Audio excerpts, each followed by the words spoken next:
Welcome everyone to the Sponsor CX webinar series. I'm your host, your new host, Jim Andrews. I'm really thrilled to be kicking off a kind of a revamped webinar series for Sponsor CX. Some of you probably joined Jason Smith and I a couple of weeks ago, and Jason kind of handed the series over to me, which I am honored and thrilled to be a part of. And we're kicking it off today with a guest who I have known for quite a while, who I am absolutely over the moon that he was able to join us, Patrick Pierce. Patrick and I are going to be talking about the strategic skills that win and keep sponsors, as you can see by our title.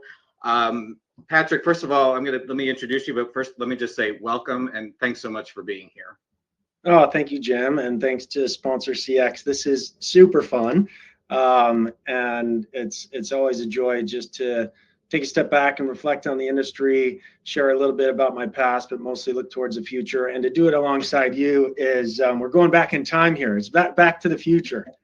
That is for sure. Well, before we jump in, let me just give a couple of technical reminders. At the end of after Patrick and I give a little presentation today, we definitely want to hear from you and answer your questions.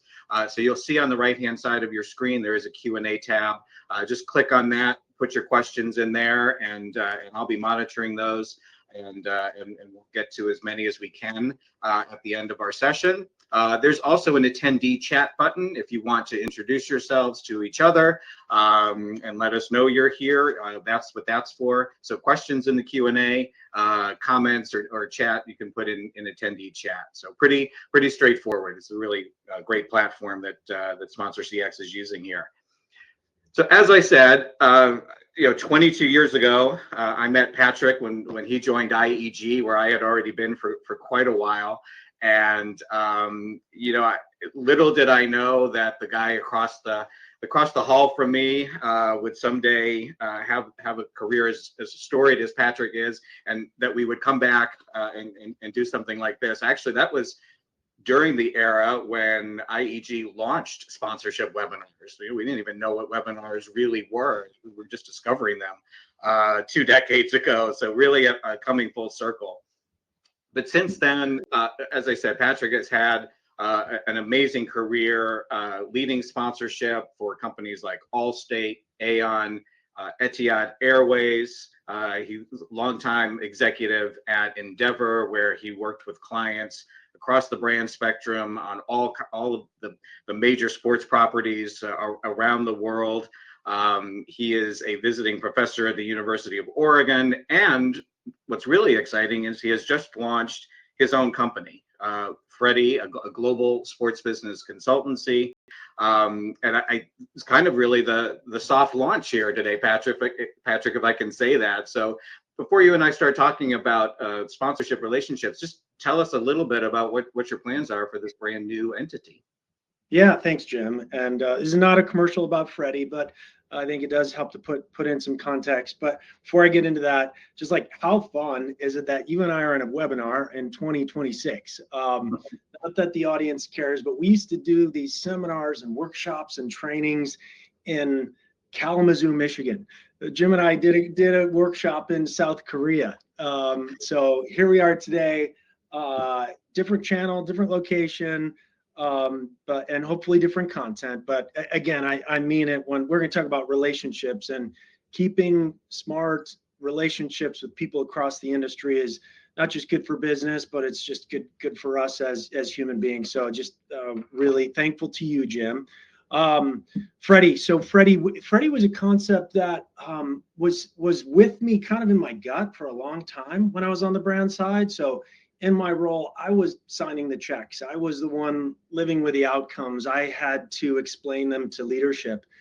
And what I saw is that sport, but broadly culture, so entertainment, music, events, they became increasingly complex. Yet a lot of the industry and the service providers were focused on the activation of the rights. So whether it's social or creators or hospitality or campaigns and content and media buying, all that is phenomenal. It's very, very necessary. we feel that it's better for us to position ourselves upstream. So we support clients with really complex commercial opportunities.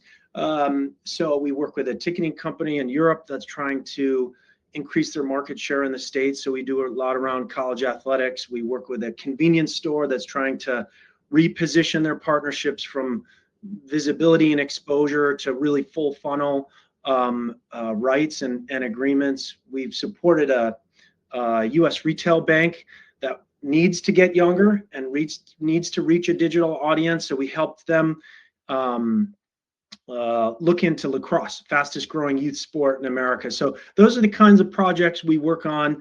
And we like to say others sell ideas, we sell judgment. So for us to talk strategy and a little bit about measurement and return, that's kind of where I cut my teeth early days with you, Jim, but also at some of the brands that I worked at. Yeah, and I think that's a great intro to what we really want to dive in here today and into, and that is, as you and I were talking about this when Jason and Laura asked us to do this first webinar and gave us this topic. Yeah, we've been circling around a lot of different things, and again, kind of embarrassing to say, 50-year combined history in sponsorship. A lot of examples, a lot of expertise to share. It's like, okay, how do we narrow this down and really talk about some specific stuff? And we really, as we talked this through, came down to these 5 themes, right? Everything we were talking about kind of fit in these areas. So that's where I think we're going to use this as kind of a framework to talk about this, managing these complex relationships between sponsors and properties, because there's a lot of moving parts to those. So why don't we just start right with this first one, and that is, this is not probably a new concept to most of our folks on the webinar, maybe a few, but it's really an important one. This idea of focusing on solutions, not sponsorship. So want to talk a little bit about what we mean by that? Sure, absolutely. Those of us not in the industry, if you just tap somebody on the street and said, what is sponsorship? They might say, SoFi Stadium or logo on an NBA jersey, right? And sure, those are benefits or those are assets, but we all understand that when you properly craft partnerships and get away from sort of the asset spreadsheets and get away from the valuation, and you really think about how these engagements can solve a business need or be medicine to a pain that a company is going through, they can unlock so much value that frankly other marketing channels cannot, right? Sponsorship, we used to say advertising is a monologue and sponsorship is a conversation. And so those of you sellers, I totally get that the quotas and the targets need to meet, you need to fill categories, but you also need to spend time doing your research, right? And figuring out how you can help amplify a brand or generate revenue for them, help them connect with new audiences, engage with their employees, reach government stakeholders, grow priority markets. Being super solution oriented is going to lead to longer term relationships that holistically make the marketing team on the brand side really the hero when they talk to sales or HR or operations or leadership. It's so important a point. And really, I think to kind of bring these to life, again, you've had so many, you've negotiated so many deals and built relationships. Do you have an example from your experience where there was this kind of focus on solutions? Yeah, I do have an example. It's not dramatic, but it's quite colorful. Thinking back to all the proposals that I've seen, one stands out as like super solution oriented. So after IG, I went to Allstate Insurance. This was back in 2006. It was coming on the heels of what was the most costly natural disaster in U.S. history, which was Hurricane Katrina in September of 2005. And that was $120 billion in damage, thousands of lives lost, 80% of New Orleans was underwater. And we're an insurance company that just became the title sponsor of the Sugar Bowl. And you can imagine our industry reputationally, as well as our company, just had a lot of reputational challenges we needed to overcome. And here we are putting money towards a football game, and a football game that mattered so much to that community, right? Other than Mardi Gras, like, it is really ingrained in the fabric of New Orleans. And so we needed to use that relationship as a way to kind of effectively demonstrate what it's like to be in good hands. And we needed to reinforce the value of our Allstate agents. Keep in mind, in this category, the leading marketing spender is Geico. They don't have agents, or at least they didn't at the time. And so they outspent us 3-1 and in TV. So we were competing against geckos and caveman that said, hey, spend 15%, you can spend 15 minutes, you can save 15%. So that's kind of the backdrop. And I'm in this new role, and we literally were getting 300 proposals per month. And I was cleaning out the desk of a colleague, and I stumbled across this 10-page Word document.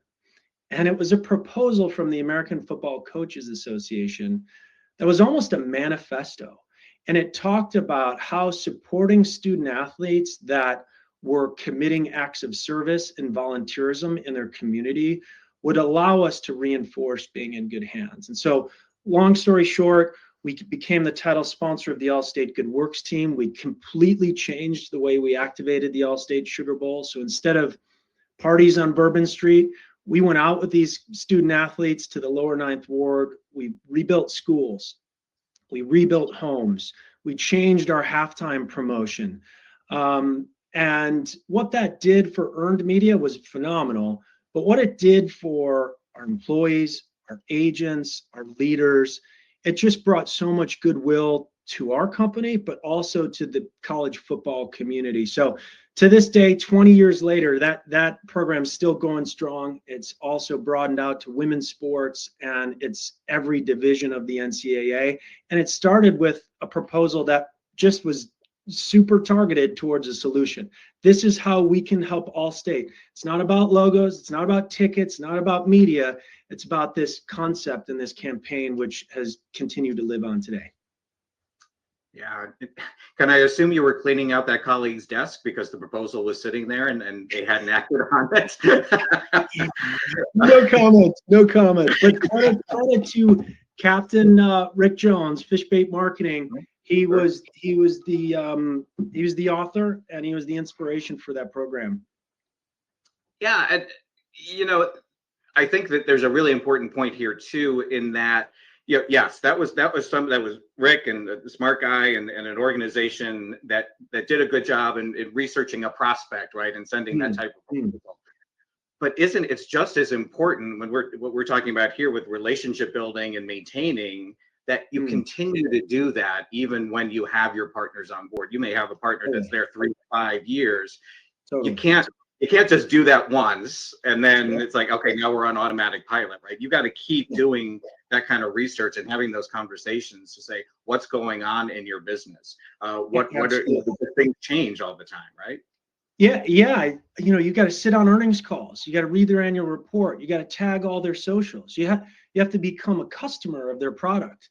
You have to do secret shopping, interview people outside of marketing in those companies, examine the way they're activating other sponsorships, and you have to continue to court them. Even though you're in a long-term agreement, you got to keep it fresh. So you're exactly right.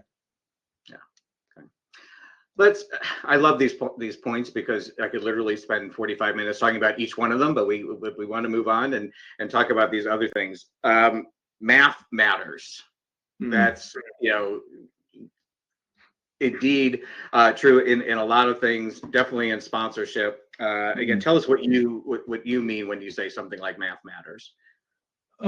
Sure. I think I learned this in the insurance category, right? Being a marketer when you're surrounded by actuarial scientists is a little uncomfortable.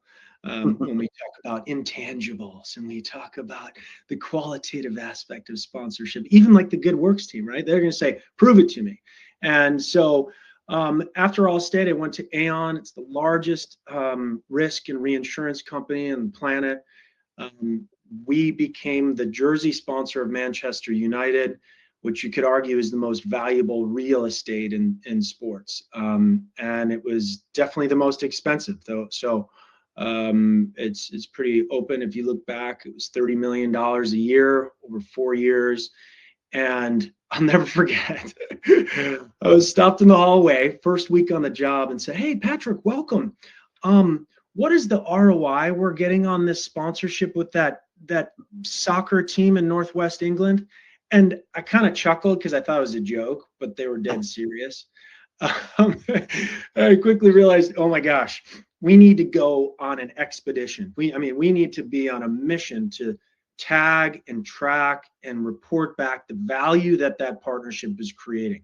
And we needed to benchmark pre, during, and post sponsorship. So not to bore you with our methodology, but we created these brand surveys of decision makers all over the world, try to understand not just brand health, but consideration and favorability. We learned about employee engagement and how did the sponsorship index with, not just retaining our employees, but acquiring talented young professionals coming out of college. We tracked everything from visitation to aon.com and our online traffic. And so that was just a super eye-opening to me that, we're in marketing and it's fun and it's creative, but at the end of the day, math matters more than anything else. That always brings up for me, looking at it from the rights holder, the property's perspective, right? I think this is a big question that keeps coming up, and sometimes really a place where partnerships can get stuck is there's an expectation on the part of brands, and correct me if I'm saying anything wrong, that the partner has a role to play in that, right? And helping me figure out what my return is, what some of the math is. And I think a lot of times the property, but it ends there, right? It's like, well, you should help us. It's like, but how? It's like, how do we set realistic expectations for what a property can contribute to that part of the process? Well, it starts with asking, right? You gotta just sit down. Hey, partner, we love that this agreement came together. We're super excited to activate. Before we get into fulfilling this, what matters to you? What is your leadership holding you accountable for?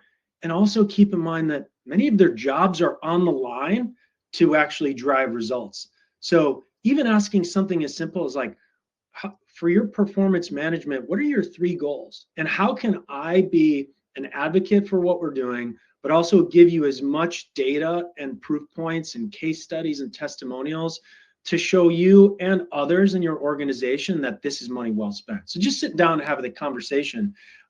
There's this classic piece that we circulate often, and in my course at the University of Oregon, we talk about the 7 deadly sins of sponsorship measurement. So you see those on the screen. Sorry, I think there you go. This is by Michael Hammer, and it's been around for a little while, but this is just a nice, fun reminder to all of us that we have an obligation. If you're a property, or if you're the brand, or if you're an agency, like just keep these reminders up at your desk, review them during midterm reporting. So I don't want to go through all of them here. I know that the audience can see them and read them, but just a couple to pinpoint. I talked about vanity, right? Sometimes people select the measures that make them look good. They want to get a promotion, they want to get a raise, or it makes their boss look good. But what about all the other measurement, right? What about all the other KPIs? Laziness speaks for itself, but narcissism, this is the one that I found is perhaps most common pitfall, which is the brand looks at it from their lens, right? They know what their business strategy is, their brand strategy, and their sponsorship strategy. And so they look at it sort of one-dimensionally. On the other side, the property is looking at it from their lens of audience, reach, social growth, ticket sales, you name it. What about the customer? What about the end consumer that's actually sitting at the event or the festival, or that's part of the membership association? You got to start with the customer first. So I find like narcissism is really one of the more common deadly sins, but each of these I've come across along the way. Yeah. I'm gonna say, it brings up a question I have, and I'm going to save it because some of what we're talking about here, these things are related, and I think definitely this one is too. That the content isn't king. Really, I think what we're talking about here is results. Am I correct in that assumption? Yeah, for sure. And I am blown away at the tools and the technology that we now have to storytell. Everyone talks about storytelling. And hey, believe me, you could tell I'm Irish. I've got the gift of gab. I love to tell stories.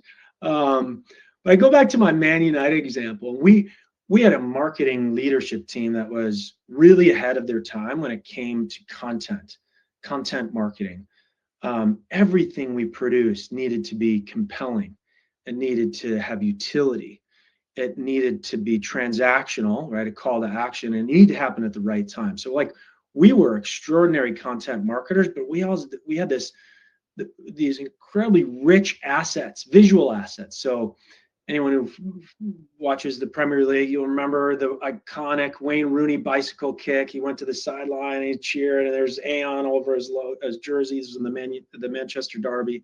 We brought the club to the White House. We sent footballs all over the world. We had videos and sizzle reels and testimonials in every language. Money can't buy that content. It was great. But at the end of the day, the CEO said, all right, that's cool, Patrick, but we're spending $30 million here. Why shouldn't we spend $30 million in new technology or a call center or stock buyback or investing in manpower and having more salespeople? And so again, we get intoxicated with the campaigns because they're fun and it's enjoyable and the imagery is great and it tells a story, but we can't lose sight that these are investments that need to generate return. And if they don't, people's jobs are on the line. Well, and as we move on here, it may sound like we're about to completely contradict what you've just been saying. It's the math, it's the hard numbers, it's the results. We're beating that horse, right? And all three of those are definitely important, but it's also about. Sorry, my slides are pausing on me here. It's also about relationships, right? Yeah. So we have to keep that in mind too, because a good relationship, in my opinion, is just as key to success as delivering good solutions and having provable results. For sure, right? And think about, again, for anybody in the audience, think about the healthiest relationships in your personal life. The analogy is really similar in our marketplace and in our profession. The healthy relationships depend on aspects that are commonplace, as a sibling, as a spouse, as a teammate, as a neighbor, right? As a friend. It needs to be built on mutual understanding, cooperation, over communication, and having a long-term commitment, right? It's in the world of partnership marketing. I actually believe that a prerequisite for a good sponsorship is you have to like each other.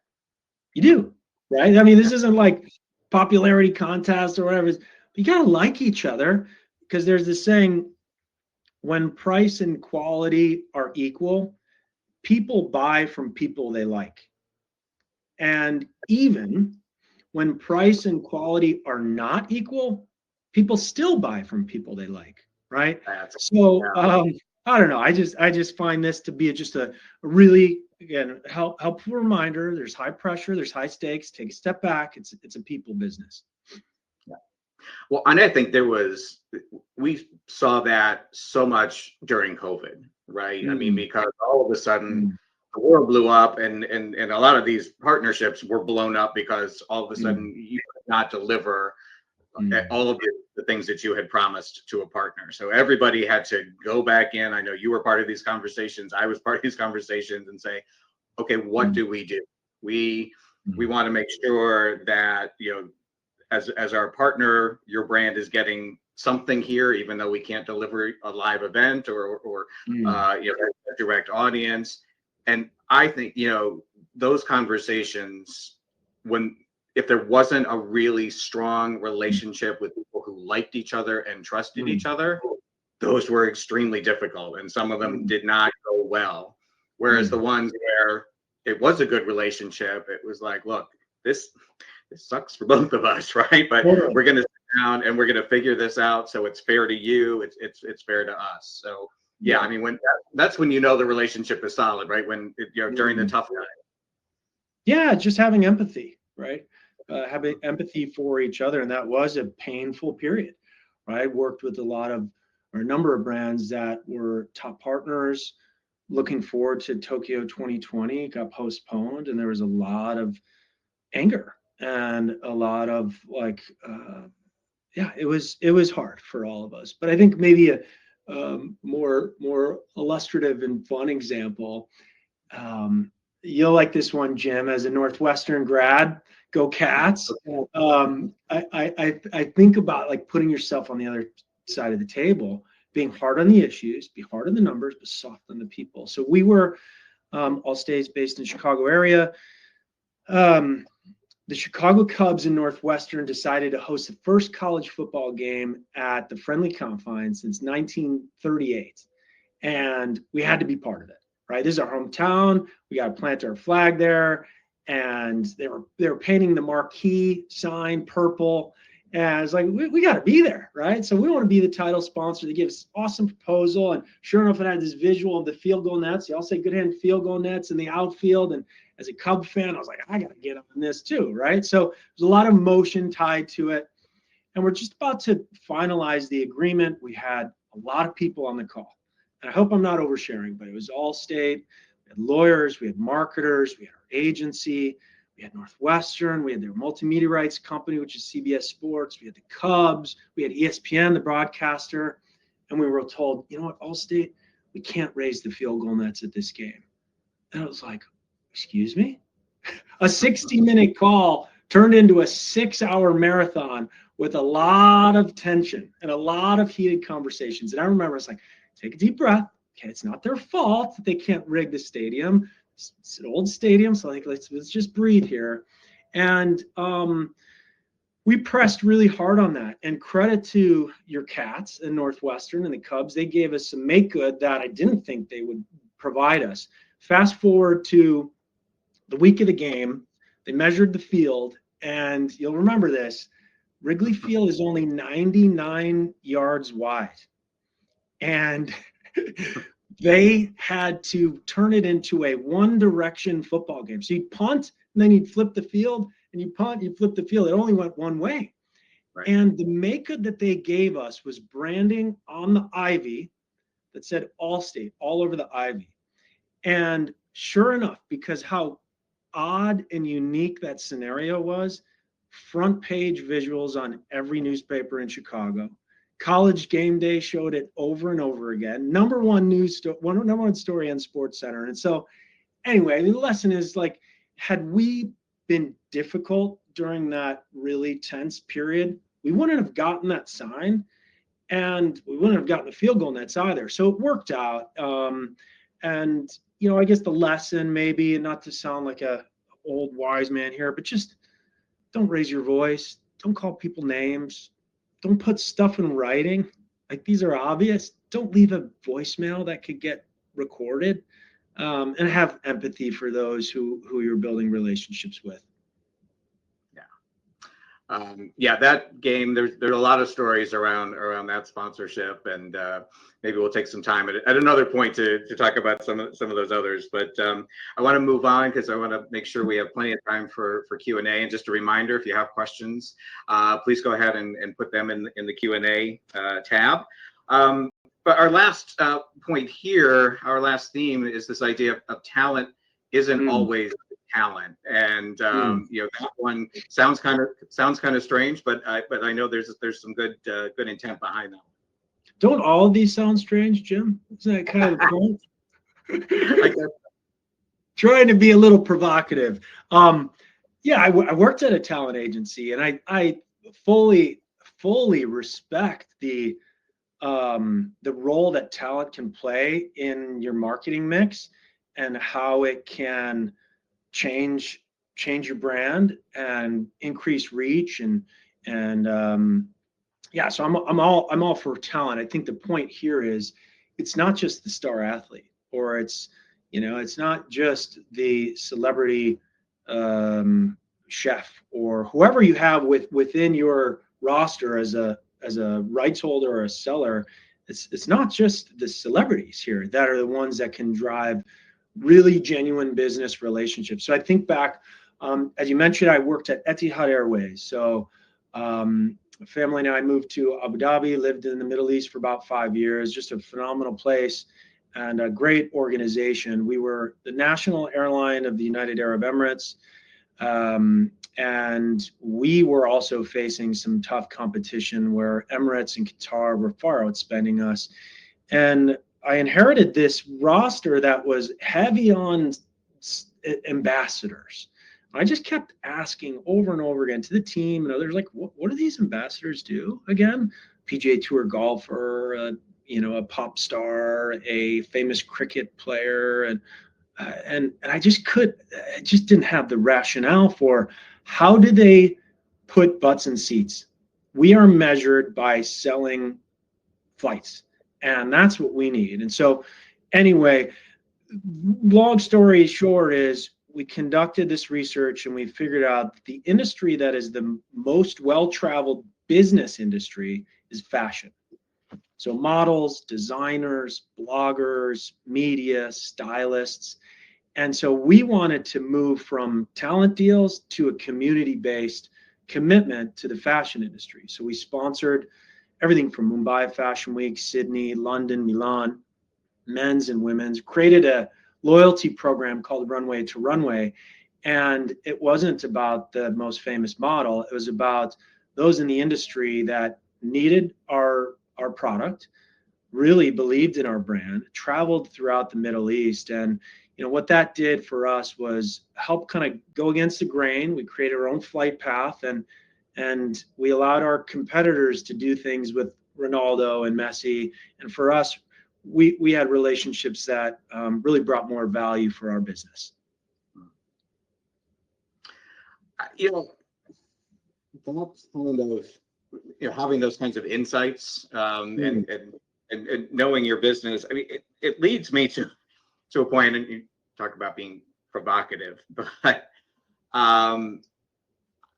if I were on the property side, I would say, I would love to have, a sponsor like you, or somebody in the sponsorship seat that kind of gets it, right? And there are certainly many of those. I mean, you and I could probably sit here and rattle off 30 to 50 people that we know and brands that we know that do this really well and have a handle on their strategy and can look at things and say, here's where we need to tweak. But I'm going to bet that many of our colleagues who are joining us today, particularly those on the rights holder side, probably are sitting there going, yeah, I wish I had sponsors who did that as well as some of the brands that you've worked for, but I don't. I have sponsors who maybe don't get it or aren't. It's not that maybe that they don't get it. They're stretched too thin. They don't have the time, the ability, the resources, whatever it is, to really sit down and manage their own programs effectively. I want to help them out with it, right? Because I want them to be happy with this partnership. I want to keep them coming back. I want them renewing, continuing that revenue stream for me. And sometimes those conversations can be difficult. And one of the things that I've always said, and I'd love to hear your opinion if you agree or disagree, is that, okay, people have asked me, how do I have that tough conversation? How do I sit down with somebody who's, written me a good sized check and I want to keep happy and tell them they're not doing things well and that they need to step up their game or pay better attention to how they're measuring. One of the ways I always suggest doing that is just use examples. Take, third-party examples and say, look at what brand X is doing over here with, a similar property. And just kind of, that could be a gentle nudge. Is that something you would recommend? Yeah, for sure. I mean, the power of sponsor summits, can't be underestimated for creating FOMO, right? So if you have a lead partner that's just giving you a check and it's like a philanthropic type of decision, but then you've got this smaller partner that's just killing it on the activation side, is creative and fun and young and social, like, you need to juxtapose those against each other in a public forum, right? And you'll be surprised at how much like inner competition there is between brands that want to do the best job activating, right? So I think that's smart. But some of the best words that I would hear from properties started with, "You didn't ask for this, but." And I knew that would be followed by a concept, an idea. Maybe I didn't buy it. Maybe I didn't believe in it, but they were showing proactivity. They were listening. And I think to your point, Jim, there's like, I read between the lines, like, damn, we're not doing a great job here. And they're kind of telling us, you actually need to look at it differently, or you're using the wrong rights, or you're late, you didn't pay us on time, whatever, right? So taking that approach, I think, is diplomatic. It's a little softer, but it's really eye-opening to your partner. Like, okay, we've actually got to step up here and think about this opportunity differently. Yeah, I love that phrase of "you didn't ask for this, but," as a kind of gentle opening of that door, right? To say what else could you be doing. That also, as you say that, as I hear you say that, reminds me that the whole idea of flexibility is so key in this when we're talking about relationship management. And anybody that thinks they can just keep going back to the contract, and that contract was, yes, we all signed it and we agreed to it, but does that mean it can't have be a little bit of a living, breathing document and be open to change? That's really, I mean, you can get into a really bad situation if you keep going. It's like, well, that's not in the agreement, right? Try and keep that's why we try and keep the lawyers, away from these things once that deal is signed.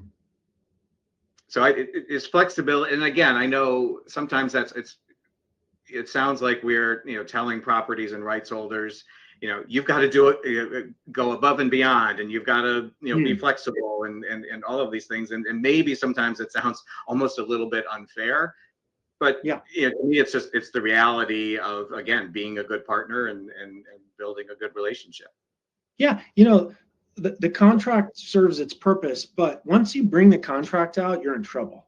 The analogy I use is like sponsorship. You're buying a house. Okay, so you purchased the home or the apartment or the condo. It's got this many bedrooms, many square foot. It's got this yard. It's located here. But now, like, what do we want to do in this home to make it ours and to make it special and to make it memorable and reflect our brand, whatever, right? So the contract is done. It's in the past. Now, how are we going to make the most out of it? So do your best to just kind of keep the legal documents in the past, file it away, and move forward in more of a creative relationship. Yeah, no, I totally agree with that. Okay, so as I mentioned in the beginning, this is kind of a new era of the Sponsor CX webinar series.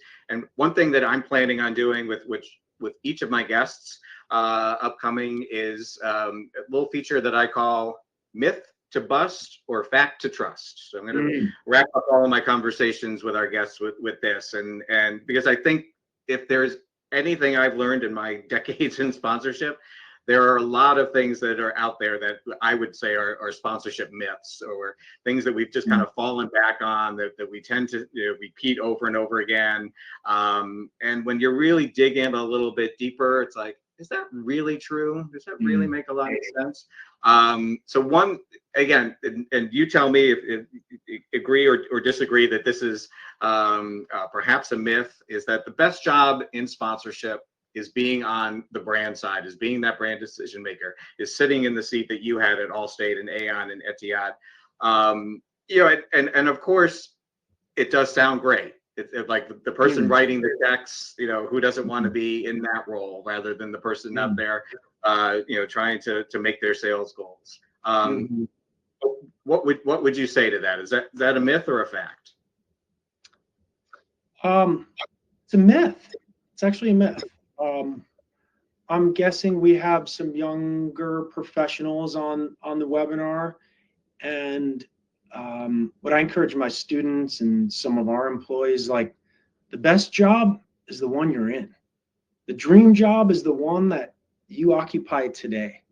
Make that your best job, right? If you're a barista, make that your best job. You have no idea who's going to receive that cup of coffee that you made, right? So it's not a cop out, but I do think the best job is the one you're in. The sponsor side decision maker is definitely not the easiest job. So that's where I think there's a ton of misperceptions, right?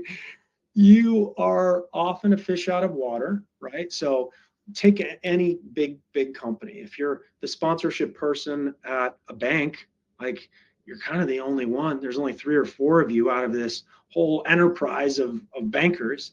Or auto, anything non-endemic, it's really a challenging place because of stakeholder management. You have so many backseat drivers. You got the board, you got the C-suite, legal, finance, employees. I talked about them earlier. But you also have so much turnover at the CMO level. And so you're constantly trying to reinvent the portfolio, keep it fresh, justify it as well. And that's just internally. So those of you on the property side are just like, I don't get the attention that I want. I don't get the attention that I deserve. Well, they're getting hammered by all the other properties in their portfolio, or they're managing this orchestra of agencies, a PR, sponsorship, a media, creative, digital, right? So they've got so much breadth to their role that you just don't see behind the curtain.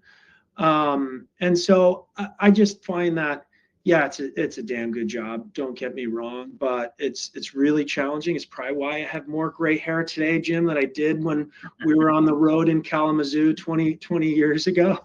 Yeah, I think that's maybe my answer. Is it's not the best job. Yeah, I would agree. I mean, I think there's some truth to it. It can be a great job for sure, but I think you got, and I proposed it to make that point, and that you just did, which is, again, when you're on the property side, to just kind of do that reality check, with yourself, to say, hey, what's going on with my sponsors, with my contacts over there, and think about, everything that you just mentioned. I was just speaking with someone who's the head of sponsorship for a financial services company, and they were saying that they had not had any dealings directly with any of their partners, and they've got a pretty good portfolio in like the last 2 weeks. And they said that's not atypical, because they said my job is internal. I'm managing and making sure that everybody internally in all of our different lines of business have what they need to make these sponsorships work, whether it's the hospitality, the brand, whatever it is. And I think for the partners to hear that, or it's like, why haven't I heard from this person in 2 weeks? It's like, because they have a whole job managing a big organization and making sure that things are happening internally that need to happen.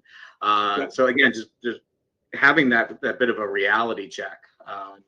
What you can expect in terms of that kind of communication, and just their bandwidth for being able to whether it's respond quickly to something or whatever. There's a lot of pressures, a lot of demands on their time and on their resources, for sure. Yeah, one other quick point, Jim, because I know we're getting tight on time, is like the marketing field is very, very fluid, and especially younger professionals, right? Our parents had one career, right? Or sometimes one job. Right. You know, we have 4 or 5 or 6 different jobs in the course of our career. Young professionals have 4 or 5 or 6 different professions along their career, right? So, and look at, you know, transfer portal. People are always moving and moving, trying to find something new. And the saying of "don't count the change in another man's pocket," I think resonates to this question. You know, people on the agency side really want to go to the brand side, right? Or the property side really want to go on the brand side. It's like, don't count the change in another man or woman's pocket. Do your gig, do it really well, and things will work out along your career path. Yeah. And you're a great example of that, with all of the different positions that you've had. Let me just remind everybody that, because we have a shy group, I don't see any questions popping in. It's like you've got, you know, literally one of the smartest sponsor marketers out there, who's here. So please feel free to answer or ask some questions. But Patrick and I just also wanted to end on this note of, you know, all good things will come to an end, right? There are very few partnerships that, you know, I can think of some that have lasted certainly for a long, long time. We think about Coke and the Olympics, you know, decades long, whatever. But most relationships, most partnerships will reach an end stage. But when we talk about this idea of relationship management and winning and keeping sponsors, there are certainly things that you can do to make a partnership last longer than maybe it would otherwise. And Patrick, I know this is some research that you share in your classes. It's from our good friend Bettina Cornwell's book on sponsorship. Do you want to just walk us through this bit of research that you shared? Yeah, for sure. This is from the Netherlands actually, and it was shout out to Bettina and her book. If you're not familiar with it, take a look at it. There's just some really good information in there to just again keep you on track when you're selling, servicing, activating partnerships. And there's this notion of relationship fading. You know, if you ever had a partnership that did not renew, and you're kind of scratching your head asking yourself, like, what went wrong? What did I do? Was it me? Was it them? Is this something we did? Right? So this actually puts it into some logical buckets. There are 4 broad categories of why sponsorships end.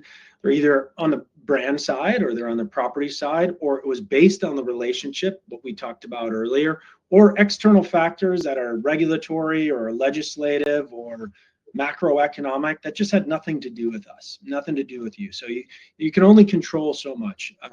So within these 4 broad categories, there are different disruptors. So again, depending on the life stage or the life cycle of your partnership, try and ask yourselves, are we giving enough exclusivity? Our results as a sport team aren't as what we all hoped for. Maybe we didn't make the playoffs, but that's okay. You know, how are we going to give more value to our partner? We're going to create more value. So again, 4 broad categories, things you can and can't control, but then there's some disruptors along the way that might lead to relationship fading. And when you get fading, that leads to apathy. And when apathy happens, that leads to the discontinuation and non-renewal. So we don't want to get too far down the road without reviewing this checklist. Awesome. Thank you for sharing that, Patrick. We do have some questions that have come in, so let me take a look at those. And there was one from Greg that says, as a smaller organization without the existing brand of a Manchester United, what's the best way to make the first approach to potential sponsors to bring them into that deeper conversation? So yeah, I think that's a great question. How do smaller organizations kind of, you know, open that door when, you know, they're not offering the reach, you know, global reach and millions of eyeballs and all of that kind of stuff? Yep. Great question. And I need to sometimes come down to a different altitude. So thank you, Greg, for that question.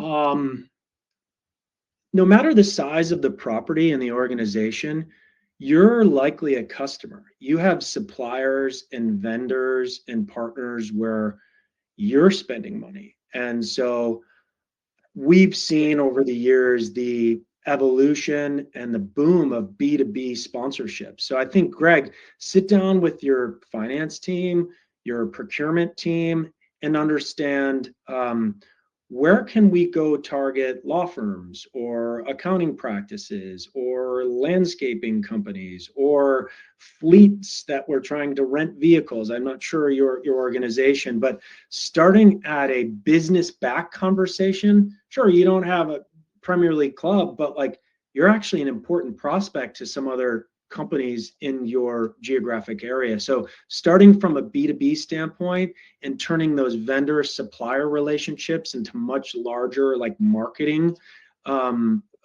relationships, I think is kind of step one. I think that's great. And there's a related question too that came in from Annalisa, and it says, how can you set the foundation for an excellent partnership and set your team up for success, beginning with those early sales conversations? And I would say to that, in a similar way that I would answer Greg's question is, again, no matter your size, it's literally about finding that way in where what makes you relevant. And to Patrick's point, it's like there are, it's demonstrating that fit with the target sponsors, customers. Again, it's not always about mass and size and reach and scale. It's literally, hey, the best thing I can ever say to any property when they say, how do I get in the door? How do I start a conversation? Show that prospect that you deliver the people that they're trying to reach, and that you deliver them in a unique way, that they have a connection to your organization that is different than they would with somebody else. So I think that's a great place to start anyway. This is a fun question from Nick. Curious how you're thinking about IOC and LA28 and they're shifting toward venue naming rights. Do you see this as a one-off financial lever or the start of a longer-term evolution in how Olympic partnerships are structured? I know I have an opinion about that one, but I'll throw that to you first, Patrick. Oh, wow, good, Jim. I don't quite have an opinion just yet, but Nick, great to see you. Good question. I'm not involved in any of those, so I don't have any sort of background about why they've come about. I think it's just a reflection on the dire need to generate revenue, and this was almost a low-hanging fruit, if you will. Kudos to the OCOG in LA being much more commercially bullish maybe than some of the IOC historically has been. And so to kind of get through the complexity of this and sell it to Intuit and others, like that's excellent. But I just look at it as properties are constantly trying to extract more value, monetize the assets that they control. And looking back, I think maybe this could have happened years ago. So we're turning a corner. I think consumers also are cool with it as well. So I think there is this anti-commercialization notion, but it hasn't had much backlash, and it's almost so expected now. Jim, agree, disagree? I agree. I think the can of worms has been opened, or whatever the right phrase is there, right? Or the toothpaste is open, it's not going back. So it may take different forms in different markets. Some of the Winter Olympic locations a bit smaller. Maybe there won't be that as much demand for that. So maybe some of those organized committees will be a little bit more conservative. But I think when we come to any of the major cities where there are already existing venues, I think that will now be kind of standard from now on. Quickly, Patrick, there were a few questions that they're asking us about the name of Bettina's book. And I believe it's Sponsorship in Marketing, and it looks like you're picking it up. I don't know if you can see this. Yeah, probably not. A blurry background. Sponsorship in Marketing by Bettina Cornwell. It's got a beautiful image of Hayward Field in Eugene, Oregon. This is the third edition, so get the third edition. It's refreshed with a lot of really great research. Bettina Cornwell. You can find it on Amazon or any other online retailers. How about that? Wow, she's gonna love that plug. We have a few more minutes, so I just want to take one last question, and And I think it's a really interesting one from Jesse. And it says, in our experience, how long on average does it take to grow a partnership? Really, she works for a small company. Ownership thinks she should be selling title sponsors in the first 8 months. And I'm trying to tell them we need to build a pipeline first. For me, I would absolutely agree. You don't sell, significant partnerships, in a 90-day period, right? You obviously, there's a process. You need to, even if you've already, built out your assets and inventory and know what your kind of go-to-market strategy is, and you've researched that prospect pool and understand all of the things that we've been talking about is, what's in it for them, what solutions can we offer that are going to help their business. That takes time just to set that foundation, right? But then there's also just that sales and negotiation time. I would think that from starting from scratch, you'd be doing very well if you sold a significant partnership within a year's time. Patrick, what do you think about that? Fully agree. These are complex negotiations. This is not a transaction. You're not selling advertising. So the sales cycle is much longer. The close rate is pretty low as well. So let's be honest there. So it sounds like maybe there's just a misalignment on what partnerships are and what they aren't. So just, you kind of need to re-educate and remind and keep people updated on your pipeline. But I agree, a title sponsorship is going to take at least 12 plus months to find the right partner for your company, your organization. Awesome. Well, I'm sorry we didn't get to all of the questions, and but we will save those, and if we have the chance to get back, or if you want to reach out directly to either Patrick or I, more than happy to help you out with your sponsorship questions. I'll just my email is jim@amark.ps. That stands for Amark Partnership Strategies. My company. amarkps.com. You can reach me there. Patrick, do you want to share your? Sure. I'm at patrick@freddysports.com. Freddy is FREDY sports.com, or just ping me on LinkedIn. I'm always open, and look forward to keeping the conversation going. Terrific. Patrick, thank you so much for joining us today. I appreciate the conversation. I'm sure that our attendees did as well. Thanks again to Jason and Laura and everybody at Sponsor CX for giving us this platform. We're still lining up our guests for February and March, so stay tuned. We're nailing down those dates. So pay attention to Sponsor CX's LinkedIn posts. You'll get the emails if you're on the list. The people that I'm talking to, it's a really exciting group of guests that I'm really looking forward to bringing to you. And again, Patrick, thank you for kicking us off today with this program. And again, thanks to everybody for joining us, and hopefully we'll see you on another webinar soon. Outstanding. Bye now.